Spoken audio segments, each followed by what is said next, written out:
One size fits all seemed like a good idea for clothes. Nice dress. It's a t-shirt. Until you tried it on. Same goes for your healthcare. That's why United Healthcare offers a variety of flexible, budget-friendly coverage for medical, vision, dental, and more. So whether you're between jobs, coming off a parent's plan, or even missed open enrollment, you can find the plan that fits you best. Find out more about United Healthcare coverage at uh1.com. That's uh1.com. I'm Sandra, and I'm just the professional your small business was looking for. But you didn't hire me because you didn't use LinkedIn Jobs. LinkedIn has professionals you can't find anywhere else, including those who aren't actively looking for a new job, but might be open to the perfect role, like me.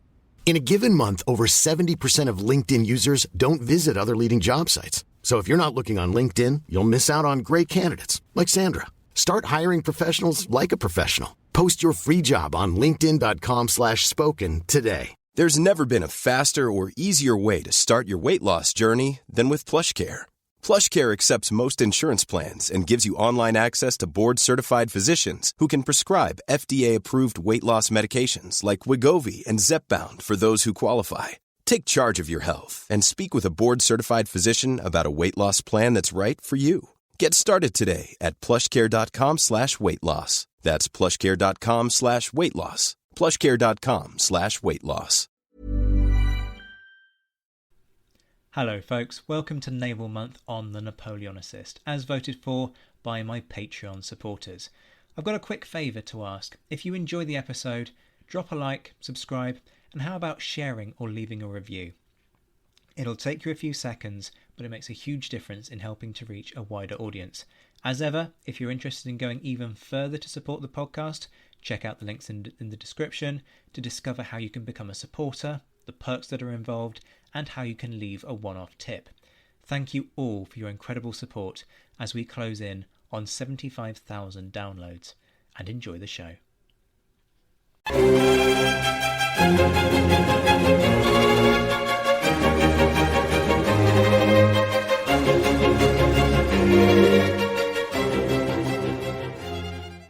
Hello and welcome to the Napoleonicist. I'm going to be honest with you, this one is just so cool. I don't think I've ever introduced a podcast by saying that this is cool before, but I'm just going to come out and say it. It's so cool because I'm joined by a pirate historian.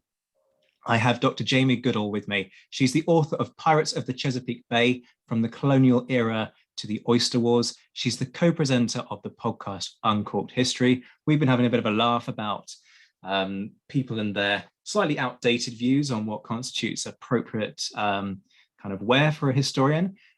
So I anticipate this one being an absolute riot.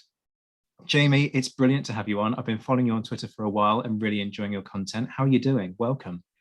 Thank you for having me. I'm doing pretty well, all things considered, with COVID.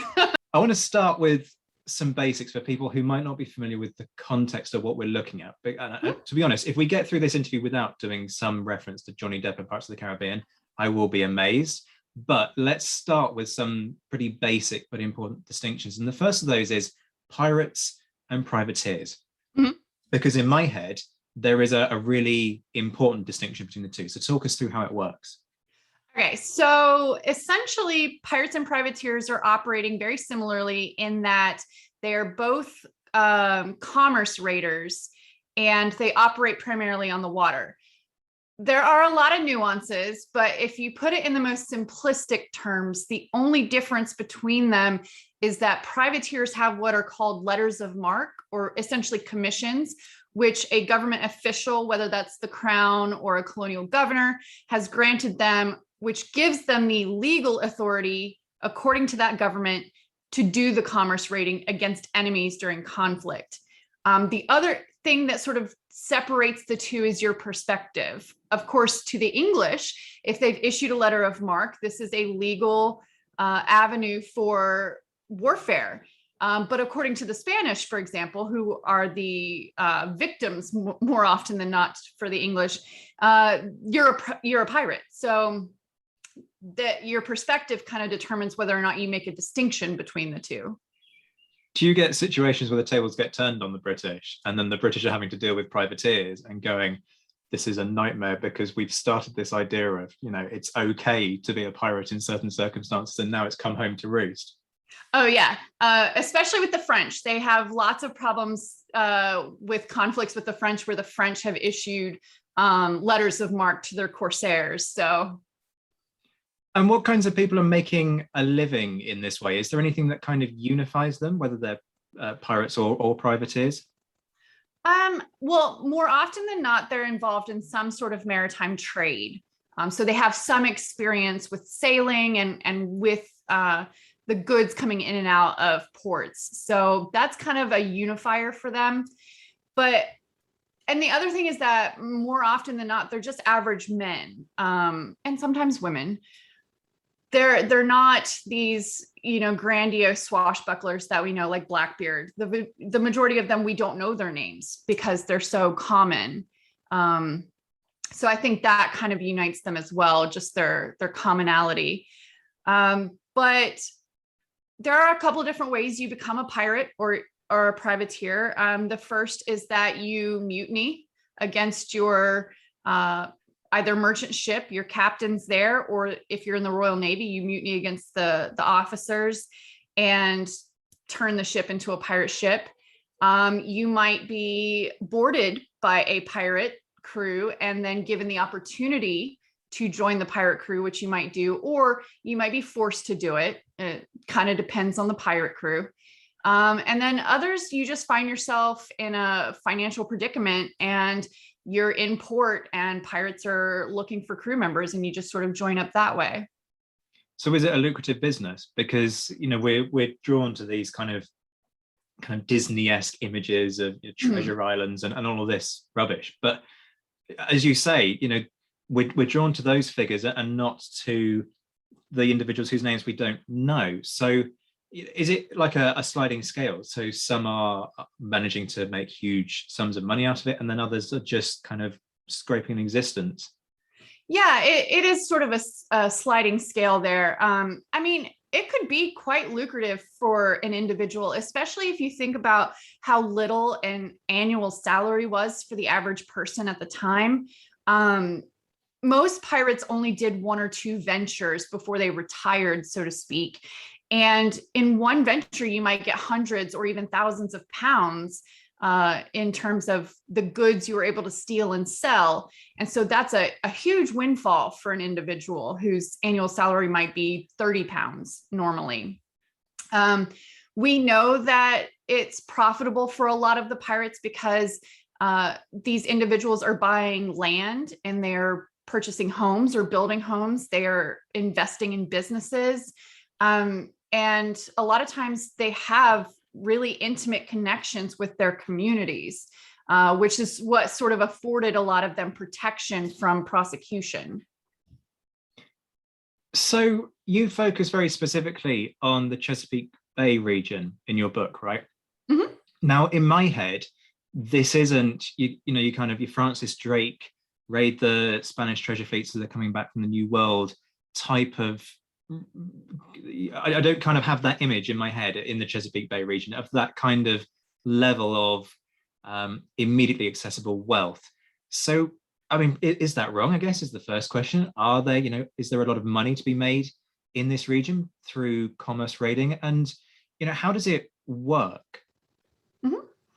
Okay, so the average pirate, even in the Caribbean, they're not stealing gold and silver and jewels because early on, the Spanish realized they need to fortify their treasure fleets. And so it was very difficult for an individual pirate ship to sort of attack one of those convoys. So more often than not, what they're doing is they're attacking merchant vessels that are carrying everything from textiles and linens to spices from the East Indies, silks and porcelains. And they're also very heavily invested in the transatlantic trade of enslaved peoples. They have no problem viewing Black bodies as a commodity. And so the way they're making their money is by taking those items and then selling them typically at auctions or to certain businessmen on the islands or in the colonies who are willing to overlook the illegal nature of how they got those items. And so in the Chesapeake, what you're having is that you have ships that are outbound getting attacked, and those ships tend to have tobacco on board because the Chesapeake Bay region was primarily known for its tobacco production. So you might steal that tobacco and then go sell it in the Caribbean, or you might have some indiscriminate merchants in England who are willing to take the illegally gotten tobacco. And then you have import ships, which are bringing in goods that the colonists want, like the silks and porcelains and that sort of thing. And so they're stealing those things coming into the bay and then taking them to merchants along the bay who are willing to then pay them for those goods. And so that's how they're making their money primarily. So what do the American authorities tend to do about it? Because, you know, this isn't great for trade, right? To have pirates proliferating in any particular region. And obviously it's something that the Royal Navy ends up sort of trying to stamp out, along with kind of trying to lean on other nations when it comes to things like the slave trade. So in the Chesapeake Bay region, obviously that's not an area where, for a variety of reasons, the British Army should be, emphasis on should be, exerting authority. But the US, you know, is still in its early days, particularly in the region that, you know, folks on the Napoleonicists will focus on. So how do they kind of deal with this? So in the colonial era, what's happening is that you have certain governors at certain times who are sort of colluding with the pirates because it's bringing them money, because their colonial governor salaries are kind of abysmal. But then over time, they realize the detriment to the trade and sort of the overall economy. And you get governors like Virginia's Francis Nicholson, who sort of works really hard to stamp out piracy. And he writes to the English government and is like, look, you know, you need to send ships out here to help protect us. The only ship that was in the bay for quite some time was, I believe, the HMS Essex Prize. And so one ship to patrol the entire bay was just not enough. And so the government does send additional ships around probably the early 1700s, 1710s. And that really does help to sort of shift piracy out of the bay.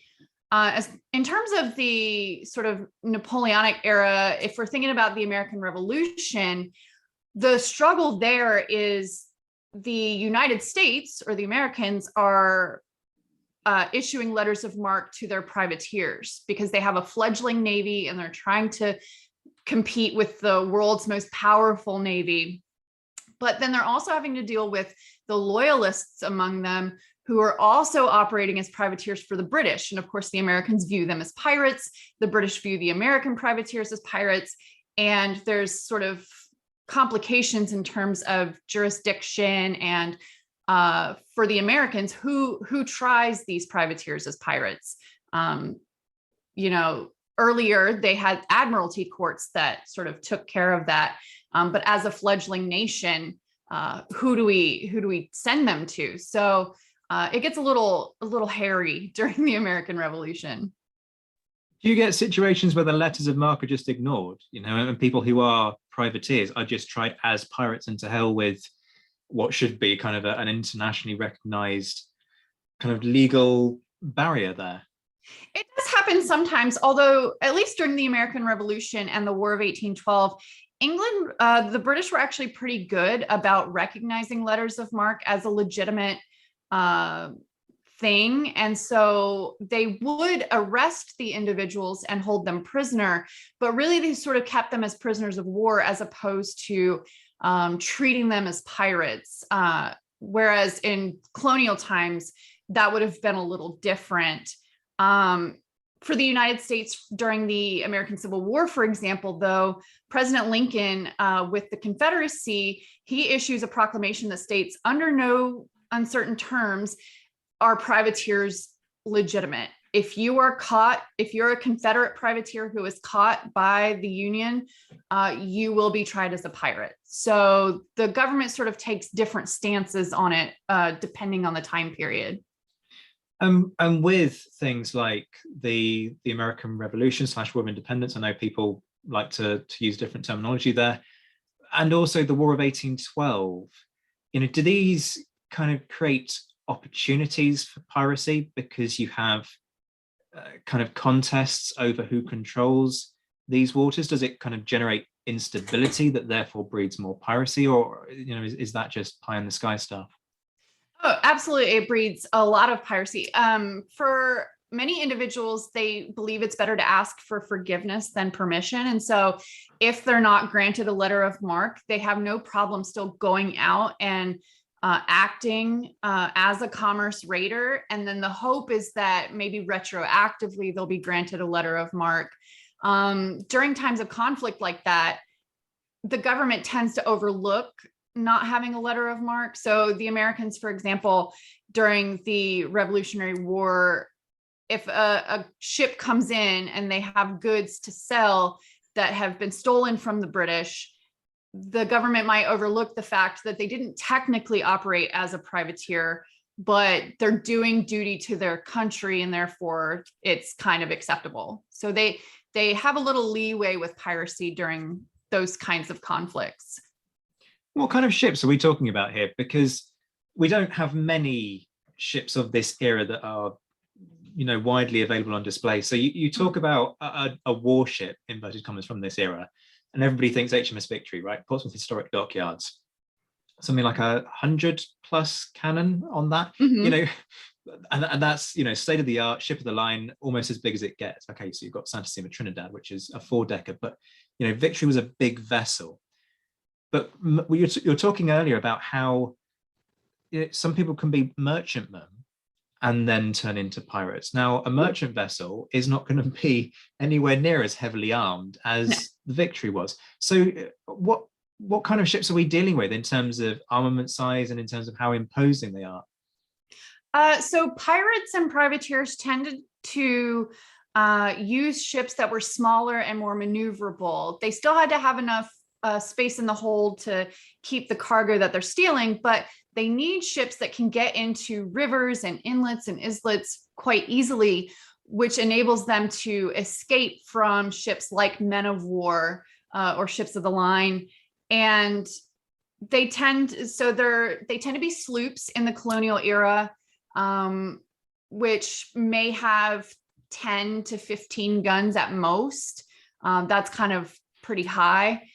And then in the Revolutionary era into the War of 1812, the Baltimore Clipper becomes a favored ship of the pirates and privateers, primarily because they were so difficult to sail. You had to be really skilled at it, which meant that the British, who had no experience with them, if they took them, they couldn't use them against the Americans. So the maneuverability, very important. But yeah, they're not nearly as heavily armed as British naval vessels, for example. They're relying on their ability to quickly attack and escape rather than have sort of a confrontation. Do you get people who've been involved in piracy then being recruited into the Navy because they have that seafaring experience? They have a bit of combat experience, perhaps not necessarily the discipline, although that's a separate question that I want to come on to in a second. Do you see people kind of transitioning in and out across different careers? Yeah, some pirates. So sometimes you had pirates who were pirate hunters turned pirate, like William Kidd. But sometimes you had pirates who would then turn around and work for the government. Sir Henry Morgan, for example, was one of those who operated as a pirate for quite some time. And then he turned around and became a pirate hunter. And sometimes that meant going to work for the Royal Navy because they did have that experience.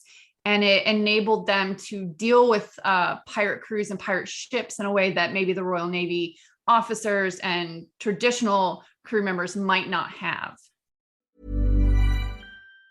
Planning for your next trip? Elevate your travel style with Quince. Quince has all the jet-setting essentials you'll want for your next getaway, like European linen, premium luggage options, buttery soft Italian leather bags, and so much more. And it's all priced at 50 to 80% less than similar brands. Plus, Quince only works with factories that use safe and ethical manufacturing practices. Pack your bags with high-quality essentials you'll be wearing for vacations to come with Quince. Go to quince.com/trip for free shipping and 365-day returns. Many of us have those stubborn pounds that seem impossible to lose, no matter how good we eat or how hard we work out. My solution is PlushCare. PlushCare is a leading telehealth provider with doctors who are there for you day and night to partner with you in your weight loss journey. They can prescribe FDA-approved weight loss medications like Wegovy and Zepbound for those who qualify. Plus, they accept most insurance plans. To get started, visit plushcare.com/weightloss. That's plushcare.com/weightloss. Let me just kind of talk about another element of your book for a second before we start dwelling into some of the kind of tropes surrounding piracy and you know, the Disneyfication, if you like, of the whole thing. So you cover everything in your, I mean, it's an incredible time period that you were covering. I had to look up when the Oyster Wars ended, but I mean, the Oyster Wars start in the 1880s and end in the 1950s. So you cover a lot of change. I guess the first question is, how much do you see changing in terms of the nature of piracy across the course of your work? But then also I'm interested in kind of the longer term impacts of things like the Royal Navy stepping in and changes in the way in which commerce works. So in terms of changes, there's not a lot of changes in terms of how the pirates operate. They follow a pretty standard operating procedure. And that's just because, again, they have to have the ability to get in and out, not have a confrontation. But the sort of defining of piracy shifts over time.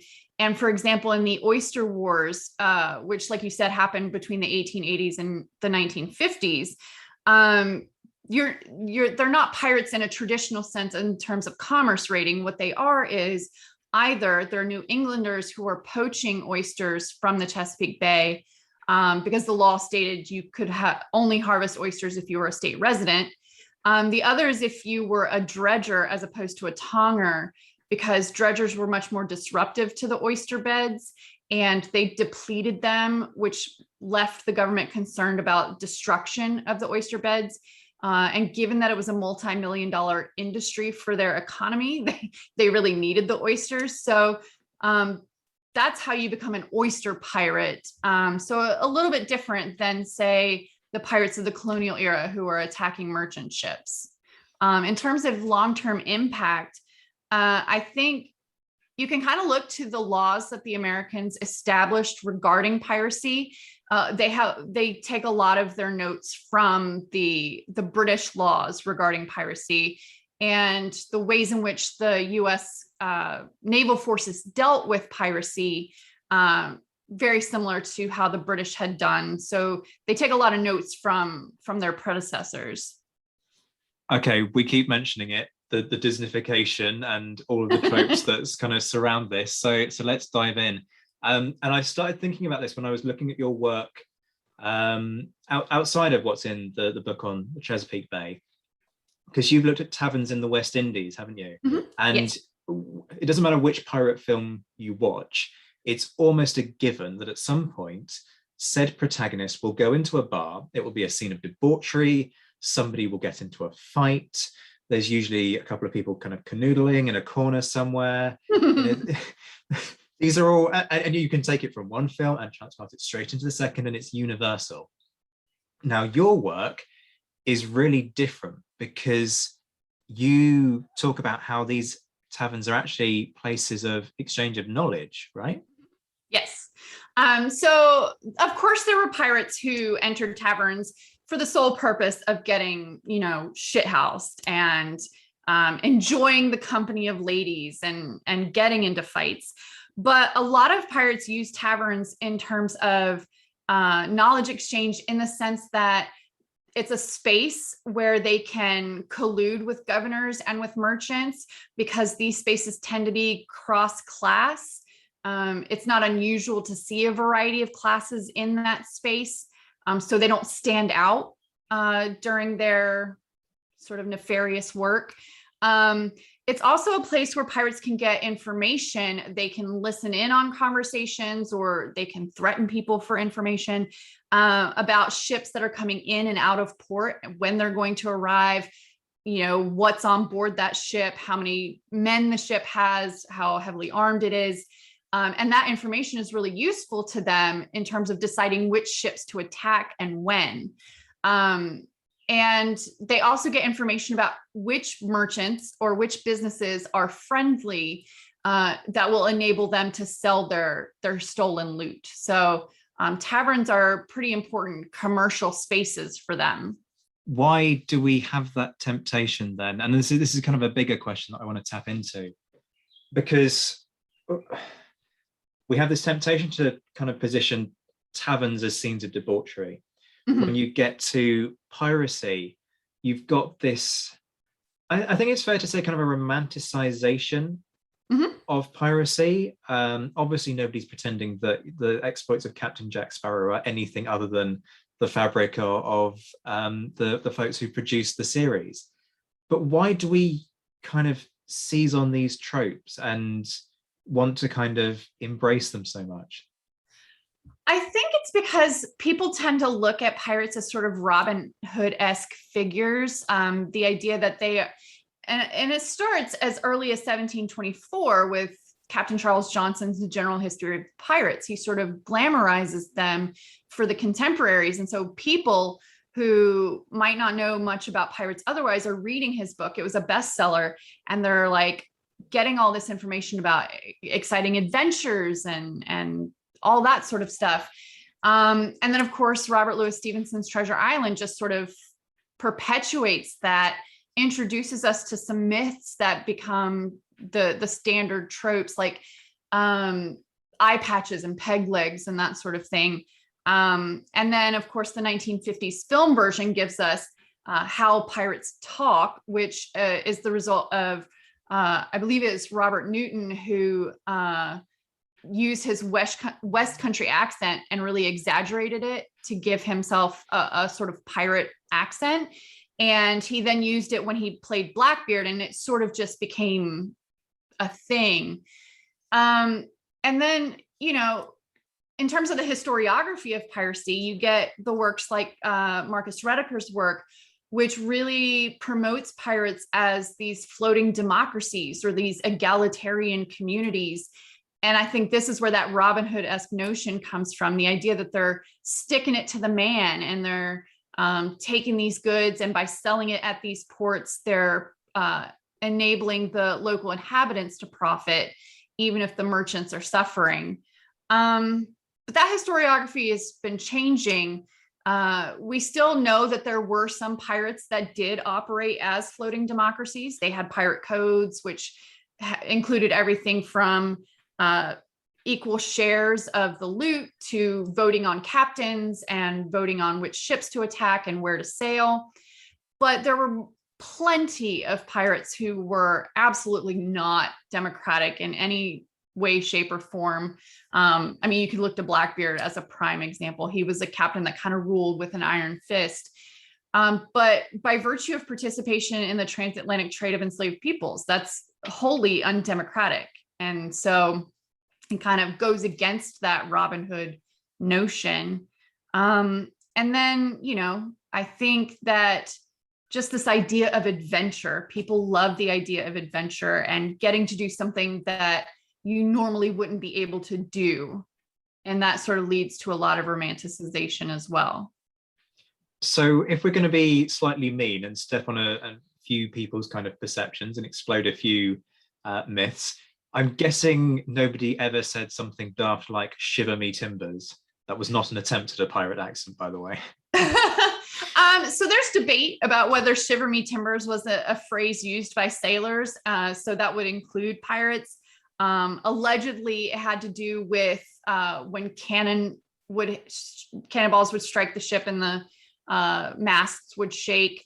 But it's debated whether or not that's an actual phrase. But yeah, a lot of the phrases like "avast me hearties" and "yo ho" and that sort of thing, like, probably didn't say that. They would have just spoken like any normal sailor would have. A lot of cursing, I'm sure.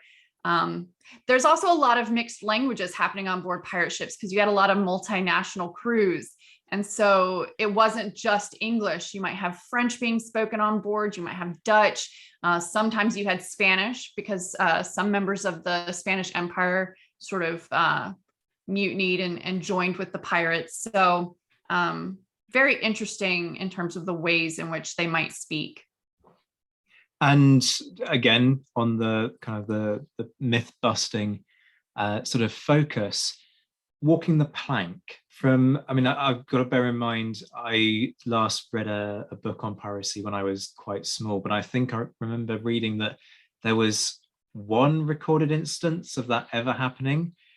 Is it even less than that? I mean, I'm guessing that it's not a common thing. It definitely was not a common thing. I mean, more often than not, pirates are either going to torture you, and that's to get information. So having you walk the plank is not really so much torture as it is a means of killing you. And if they wanted to kill you, they'd just shoot you or stab you. That's easier. They did have one favored method of sort of torture / death, and that was keel hauling, which was where they tied you up with rope, tossed you overboard, and basically let the ocean drag you along the bottom of the ship with all its barnacles and sharp, pointy things that would essentially, you would either die by drowning or you would die because of blood loss, because you'd be cut up so severely. So when you think about the methods of torture and the overall level of brutality, pirates don't look quite so romantic. Absolutely. The other thing I want to talk about is the discipline. And you touched on this already when you were talking about to what extent were these pirate ships kind of democratic institutions. We have this perception of, you know, they're all drunk most of the time and you know, there's no discipline, but there's a tension there, because quite obviously, in order to be able to be successful, you need to be able to maneuver a ship. You need to be able to intimidate your opponent. That means that you need to be able to organize yourself effectively as a fighting force. So where's the reality there? Because the two ideas don't really seem to match up. Right. I think you're right. You needed that strong organization in order to be effective as a pirate. And so I think there was actually a lot more discipline on board than we tend to envision. Most of the crew members had a specific job that they were tasked with doing, and they did it without complaint mostly. Some people might not have been as happy with their tasks as others. And a lot of times, if they have a code, they're voting on who gets what position and what task. So definitely a lot more organized than you would think. And in some cases, it's an organized chaos, but organized nonetheless. Now, it is true that they are drinking pretty heavily on board, but that was also true of sailors. I mean, the Royal Navy gave out whiskey rations, right? Like, so drinking alcohol was better than drinking the water. And so, and grog is just water mixed with whatever spirit they have available. So they are drinking, but they're drinking responsibly, I guess. They're not getting too drunk that they can't perform their tasks.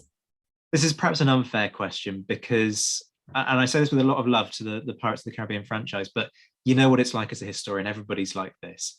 I have this with the Waterloo film. I have it with various other war films. When you watch Pirates of the Caribbean, to what extent do you cringe, and to what extent do you look at it and go, you know what, somebody's done just a tiny bit of research, you know, those bits work? As far as the Pirates of the Caribbean film franchise, I would say not a lot of research went into that. You know, they got Tortuga right, so I guess there's something. And the fact that some pirates had codes. So Barbossa's crew had the code with parlay and all that. I'm able to sort of extract myself from my historical brain when I'm watching those kinds of things and able to enjoy them for what they are, which is a gift. I know so many historians who they can't separate the two, the entertainment from the history. I would say if anybody wanted something that was equally entertaining and somewhat historically accurate with respect to pirates, black sails is probably your best bet. A lot more research went into black sails in terms of trying to make sure there's at least some historical accuracy there. And I think they do a good job of portraying the pirates as sort of the ruthless, brutal individuals that they were, but also as the complex individuals that they were. So there you go, folks. There's a top tip there. I'm definitely going to go away and have a little watch. There's something else that's been kind of sitting at the back of my mind, which is that you mentioned earlier that these pirates weren't exclusively men. You did have women. And I remember reading certainly a couple of examples as a child about women who managed to be very successful. But it is certainly from somebody who hasn't researched this, and if you're like an outsider looking in, it looks like a very male-dominated environment in the same way that a lot of the maritime world was a male-dominated environment during this period. So how do women manage to work themselves into positions where they are leading pirate crews, and what are their experiences and their stories? It's difficult to find examples of women as pirates just because of, one, the lack of documentation when it comes to pirates. So that's true of like trying to find out who these average men were. We just don't have the documentation for it. The other issue is that because women in the Western world are considered bad luck on ships, any woman who wanted to become a pirate would have to disguise themselves as a man. So even if we did have records of somebody, it would be a male name and we wouldn't know necessarily if it was a woman who was engaged in piracy. The exceptions, of course, being Anne Bonny and Mary Read. There's debate about whether or not they had disguised themselves as men or not, especially because some descriptions of them and their fighting says that they wore loose shirts, which would bare their breasts. So clearly they were women. So it's kind of up in the air whether or not they followed that protocol of disguising themselves. And we really only know about them because they got caught. Right. And we have the trial transcripts for them. And Qing Shi in the East, very famous, incredibly successful pirate, but again, very rare.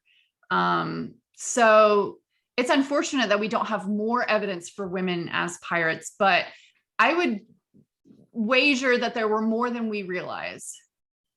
Jamie, this has been absolutely fascinating. I'm going to wrap this up with that really generic podcaster question that I hate when I hear it, but I know people are going to want to know more about your work, because I genuinely don't know where you go once you've done pirates and pubs, which is effectively what we've been talking about tonight, right? So, I mean, it feels like you've reached the pinnacle already. What do you do as a project beyond this? What are you working on now?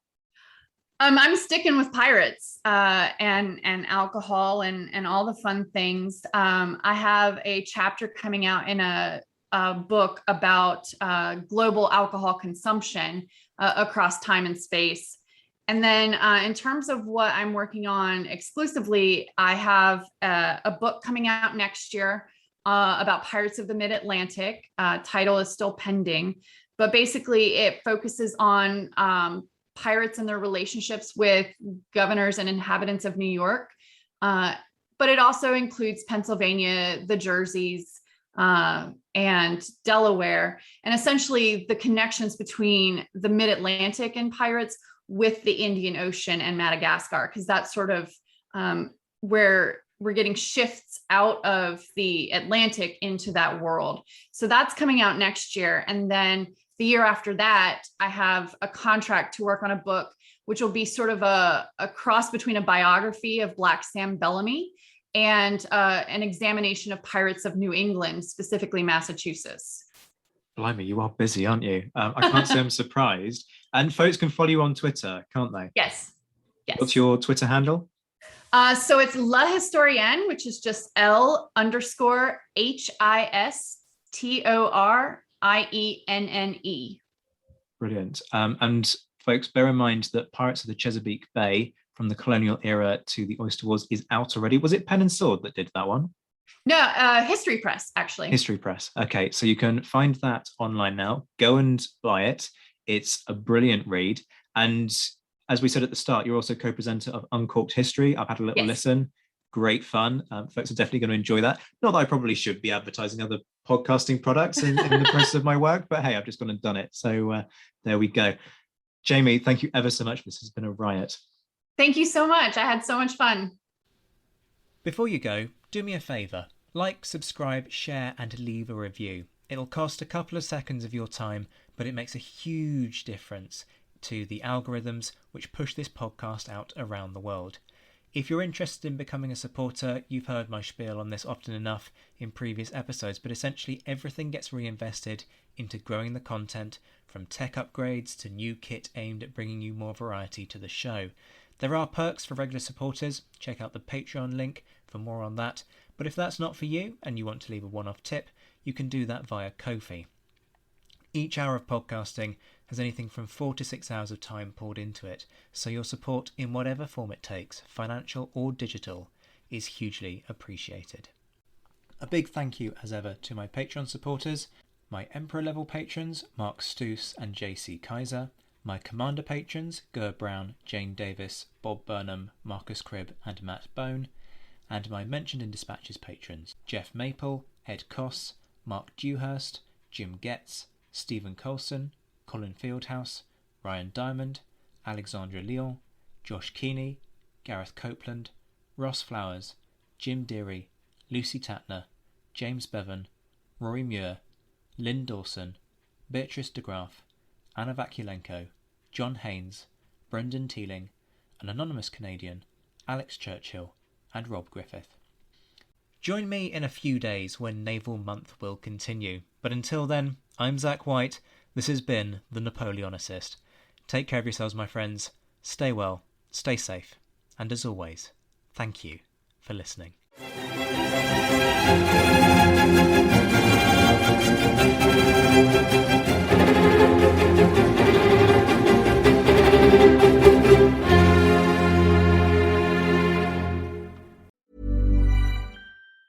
Even on a budget, quality is non-negotiable. That's why Quince is the place to score high-end essentials at 50 to 80% less than similar brands. Get your hands on buttery soft cashmere sweaters from just $60, Italian leather jackets, and so much more. And the best part about Quince, they exclusively partner with factories committed to safe, ethical, and responsible manufacturing. Elevate your style without the elevated price tag with Quince. Go to quince.com/upgrade for free shipping and 365-day returns.